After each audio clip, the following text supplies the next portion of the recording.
மாற்ற வேண்டியது நம்முடைய வார்த்தைகளை.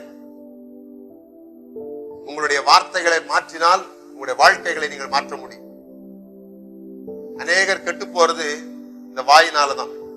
வேதம் திரும்ப திரும்ப சொல்லுது, தன் வாயை காக்கிறவன் தன் ஆத்துமாவை காக்கிறான், தன் வாயை விரிவாய் திறக்கிறவனோ கண்ணியிலே மாட்டிக்கொள்கிறான்.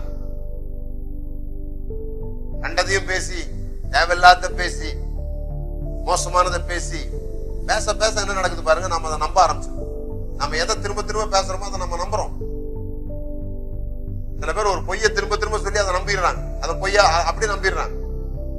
நம்முடைய பெற்றோர், தாய், தகப்பன், ஆசிரியர்கள் இவங்கெல்லாம் நம்மளை பார்த்து நீ உருப்பட மாட்ட, ஒண்ணுத்துக்கும் உதவ மாட்ட அப்படின்னு திரும்ப திரும்ப சொன்னதை நம்ம நம்பினதுனால நிறைய பேர் ஒண்ணுமில்லாம உட்காந்துருக்காங்க. ஒண்ணுமில்லாத ஆளை நீ ரொம்ப சிறப்பானவன் அப்படி சொல்லிக்கிட்டே இருந்தா அவன் சிறப்பானவனா மாறிடும். நான் உங்களுக்கு சொல்றேன், உங்கள் வாழ்க்கையில் என்ன நடந்ததோ அதை பேசாதீர்கள், என்ன நடக்க வேண்டுமோ அதை பேசுங்கள். அதான் வெற்றிக்கான வழி. என்ன நடக்க வேண்டுமோ அதை பேசுங்கள்.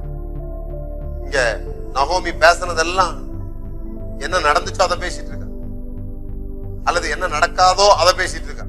இப்படி நடக்குமோ, சில பேர் அப்படி பேசுவாங்க. முதல்ல இந்த வயசாயிடுச்சுன்ற பேச்சை நிறுத்தணும்.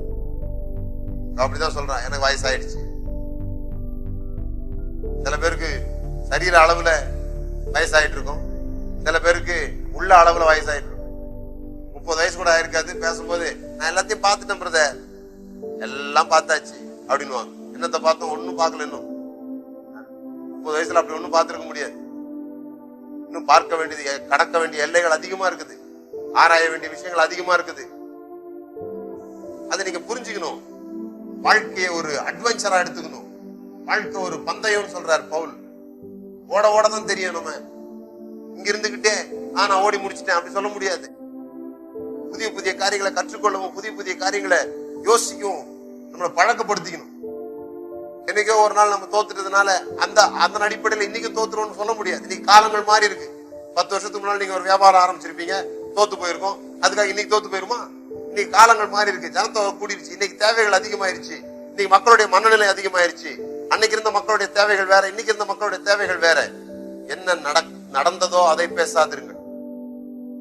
எனக்கு இனிமே எனக்கு ஒரு கல்யாணம் நடக்குமா, அப்படியே நடந்தாலும் எனக்கு ஒரு குழந்தை பிறக்குமா, அப்படியே பிறந்தாலும் நீங்க அது வரைக்கும் காத்திருக்க முடியுமா? எத்தனை கேள்வி பாருங்க. நகோமி பேசுறதெல்லாம் கேள்வியிலே இருக்குது. அந்த கேள்விக்கு அவளே பதில் சொல்றா. நடக்காதே, முடியாதே. நம்மளே கேள்வி கேட்டு நம்மளே பதில் சொல்றோம். இப்படி நடந்தா நல்லா இருக்கும், ஆனா நடக்காதே அப்படின்னு சொல்லிடுறோம். அதான் நம்முடைய தரித்திர வாழ்க்கைக்கான காரணம். நாம இந்த நிலைமையில இருக்கிறது காரணம் அதுதான். நான் சொல்றேன் உங்களுக்கு, நடக்க வேண்டியதை பேசு. இப்படி நடக்கணும், என் வாழ்க்கையில் இப்படி நடக்கும். எல்லா இடங்களிலும் ஜெயம் கொடுக்கிற தேவனுக்கு ஸ்தோத்திரம். நாங்கள் முற்றிலும் ஜெயம் கொண்டவர்களாக இருக்கிறோம். எல்லாவற்றையும் செய்ய எனக்கு பலன் உண்டு. என்னுடைய குறைவுகளை எல்லாம் கிறிஸ்து இயேசுவை கர்த்தர் நிறைவாக்குகிறார். எவ்வளவு வார்த்தைகளை, தேவனுடைய வார்த்தைகள் எப்படி இருக்குது பாருங்க. தேவனுடைய வார்த்தைகள் தோல்வியினால் நிறைஞ்சதில்லை, தேவனுடைய வார்த்தைகள் வெற்றியினால் நிறைந்ததா இருக்கிறது, விசுவாசத்தினால் நிறைந்ததா இருக்கிறது. அதை உங்க வாயில வைத்து பேச ஆரம்பிங்க. உங்களுக்கு என்ன நடந்துகிட்டு இருக்கிறதோ, என்ன நடந்துடும் பயப்படுறீங்களோ அதை பேசாதீங்க. என்ன நடக்க வேண்டுமோ, என்ன நடக்க வேண்டும் என்று நீங்கள் விரும்புகிறீர்களோ அதை பேச